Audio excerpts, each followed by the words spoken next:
This is the plaintiff, Latia Blocker.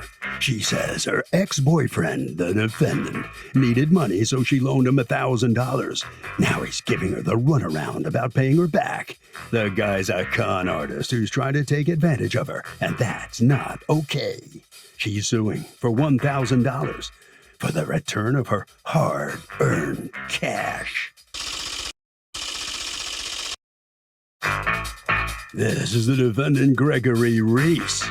He says the plaintiff gave him the $1,000 as a gift while they were together, but is now mad at him because he has a new girlfriend. You can't turn a gift into a loan just like that, and he's not paying her a thing. He's accused of welching on a girlfriend's loan. All parties, and please raise your right hand. People's Court is now in session. The Honorable Judge, intelligent, very good-looking Judge, Marilyn Leons is now presenting. I don't forget what I'm supposed to say. Litigants have been sworn. Thank you, Douglas. All right, Ms. Blocker, you are suing your former squeeze, Mr. Reese, for $1,000 that you say he owes you and won't pay you. Tell me what happened. Well, I met the defendant on a dating app, and which dating app? Apart, POF. Okay. And so we hit it out really good. I mean, we had great conversations. I mean, it went really well until it started to get to like the middle of the relationship. And then he started to show signs of being like controlling a little bit, well, like easily tempered, and, you know, and that was pretty much it. How long did you date? So, we was dating for like 9 months. Okay. Did you live together? No. Okay. So tell me about the $1,000. Okay, so it was like probably like 6 months in our relationship that he asked me to give him $1,000. He was like, I'm using it for my personal reasons. I really didn't go into how he wanted the money, but I just gave it to him because I really cared about Slow down, him. slow your roll. He asked you for $1,000 and won't tell you why? No, because I really cared about him. I really liked him. I thought he was my everything. So yeah, if I really like someone, I need to know what they're doing with my $1,000. Like I want to know he's not spending it on another girl or something. I'd want to know. He probably was. Was. That's why one asks. But why? So you don't ask at all. You don't ask a single question. He doesn't tell you what it's for. He doesn't offer. You don't ask, or you ask and he won't tell you. He said that it was for. He said that it was for like some kind of like business purposes or whatever. And then I was like, I told him, I'm like, I didn't ask no questions. I was like, how do you want it? You know what I'm saying? He was like that he wanted it Zelle. And then he told me to leave a paper. So you have no idea what it's for, but you want to make sure you give it to him in the denominations of his preference. Yes. Do you not see what's wrong with that picture? I know, but you know, when you love somebody and you care about them and your heart. No, I've loved and cared about a lot of people, but my $1,000 is something else I love and care about too. And apparently you do too, because you're not letting it ride. You come to court to fight for it. So you care about your $1,000 too. So yes, did you get a promissory note? Did you get him to write something, to write a contract that says, I hereby promise I'm going to pay you back? Anything like that? No, right? Not at the time. No, okay, so you date him for how long? 9 months? Yeah, 9 months. All right, and how often are you going out? Surprisingly, we never went out. Like we didn't go out on no dates or nothing. It was pretty much conversation. Wait, was this all online? No. After we had talked initially online, then I gave my number, and then after that we started talking like heavily. We had deep conversations about, you know, our Did you ever see each other? Have you ever met him? Yeah, I met him. Okay. So did you go out on any dates with him in 9 months? No. I wouldn't consider this a date, but when he first came to my job, we had went out to lunch or whatever, but I don't consider that to be like no. Can I ask you a question? When a man doesn't take you out, is that like a red flag to you that maybe, you know, he doesn't want to take you out? Like that? How's that a relationship? Just chit-chatting on the phone? Because at that time, our conversation was so deep. I really didn't I saw him as a good person, you know. And that's not my question. My question is, how do you even think you're in a relationship with a guy who won't go out with you? That's really my question. It's kind of basic. Yeah. How old are you? How old are you? I'm 34. Have the pickings been slim lately? COVID, you know. I don't know. Because I'm trying to find an explanation. Because he's cute, but he ain't all that. Like, I'm not understanding how just his essence not only keeps you around for 9 months, but has you forking over $1,000 in the denominations of his choice. Like I said, he had great conversation, talked about everything. You need a pen pal. You need a pen pal, not a gigolo. Okay. Mr. Reese, what's going on? I don't know, Your Honor. Oh, yeah, you do. To be honest, no, I'm going to state facts today. So we did meet on POF. We did talk. What does POF stand for? Plenty of fish, I believe. Plenty of fish. Okay. Plenty of fish. Yes, ma'am. Yeah, so we exchanged information. Liars! No, just kidding. Just kidding. There are plenty of fish. I take that back. Go ahead. We talked, but like you were just asking her, like I never took her out on a date. I wasn't. So what were you doing, sir? And, well, I was talking to her, and over the course of time, me learning about her and learning about some of the issues that she's dealing with in her life, I understood the assignment, and it wasn't for me. So I tried to Was that before or after you hit her up for $1,000? This was before. However, I did. So you figure out she's not for you, but you can't wait to fleece her of $1,000? Well, I was trying to. Is that what you do on Plenty of Fish? You find the lonely girl and then you extract the money from her? I know what it sounds like, but no, ma'am. No? No, ma'am. Why are you hitting her up for $1,000? Why don't you have your own $1,000? Well, I do work, but during that course of time, I was in the process of moving, so I was. What'd you need the $1,000 for? Just for a little extra cushion. Oh, cushion. Just for a little extra cushion. Just for cushion. I don't even understand what that means. You wanted something in the bank? What does that mean? Yeah. You didn't even have a specific need for the $1,000, but you mooched it off her anyway? I mean, that's what. I don't know how else to say it, but I mean, I asked for it. She gave it to me. I did tell her to document it that I would pay her back. Oh. Like we had. Well, then what's this in your answer to the complaint saying that it was a gift?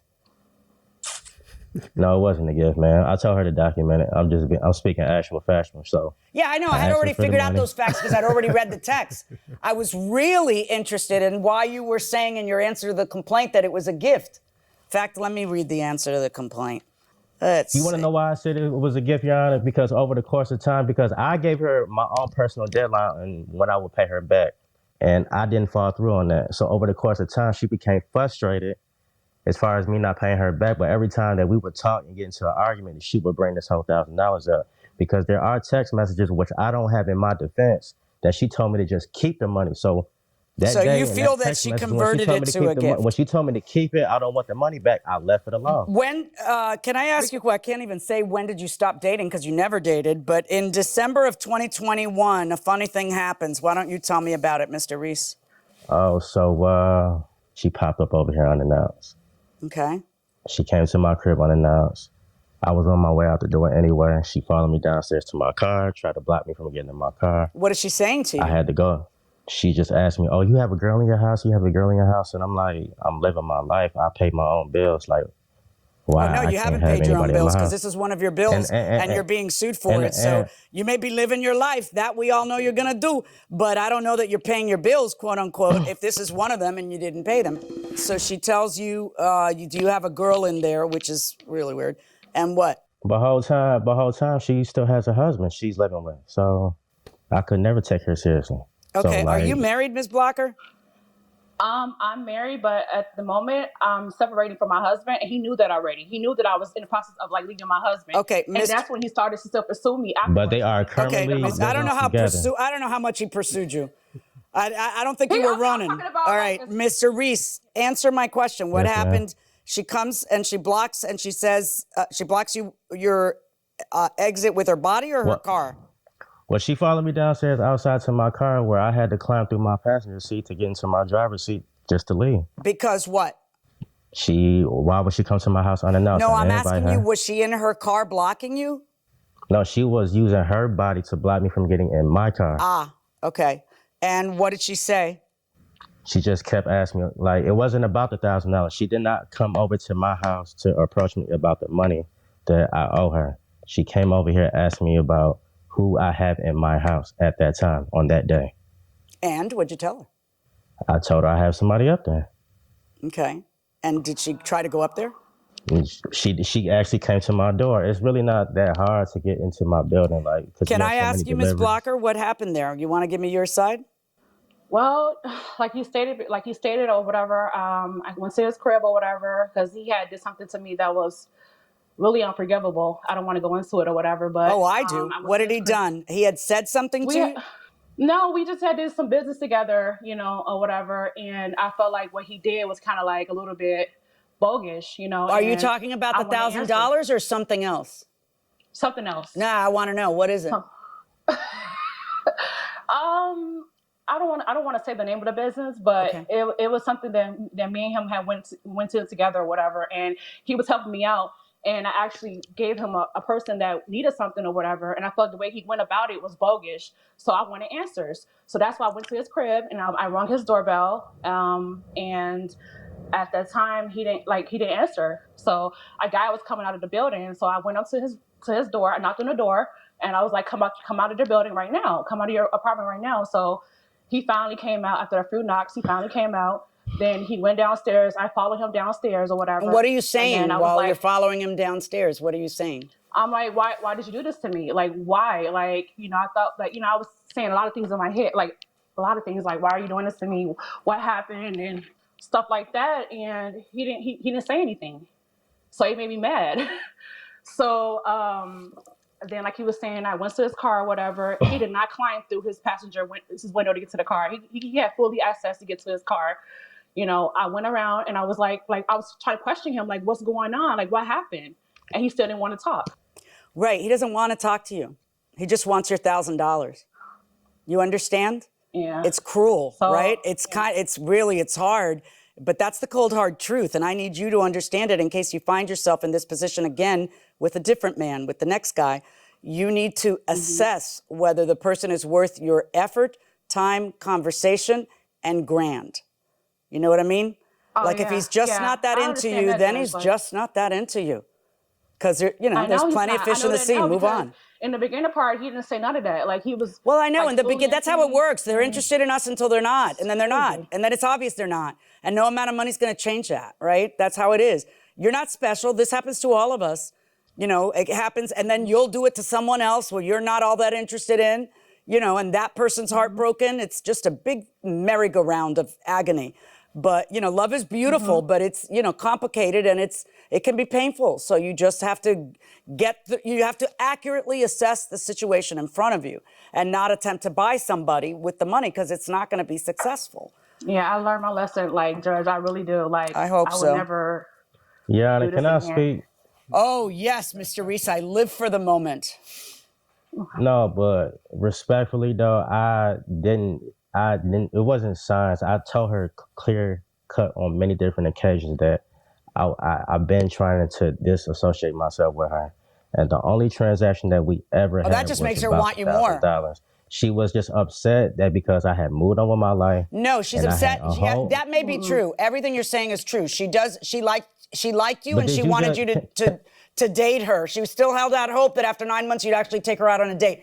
But here's the thing. I'm here about the grand, not about her silliness. Right. So Exactly. So how about you man up and maybe just to put good juju out in the earth, you don't do something like this again to somebody else. Because you basically took advantage of the fact that you knew she liked you. And she would be the one to loan you $1,000 that you were never going to pay back. Because that's why I'm here, because you didn't pay it back. Right? So isn't that like kind of a really crappy thing to do? But my thing is, I don't want her painting a picture of me like that. Wait, no, she's not painting. I'm doing the painting. I'm the Van Gogh right now. Let me explain to you. Here is what I see with my own eyeballs. Never mind her. Okay? I've given her a ration of grief over her behavior. Let's you and I talk now. You are a person who met a lady who really liked you. You didn't like her the way she liked you, okay? And then you ask her for $1,000 because you can, because she'll give it to you, because she likes you.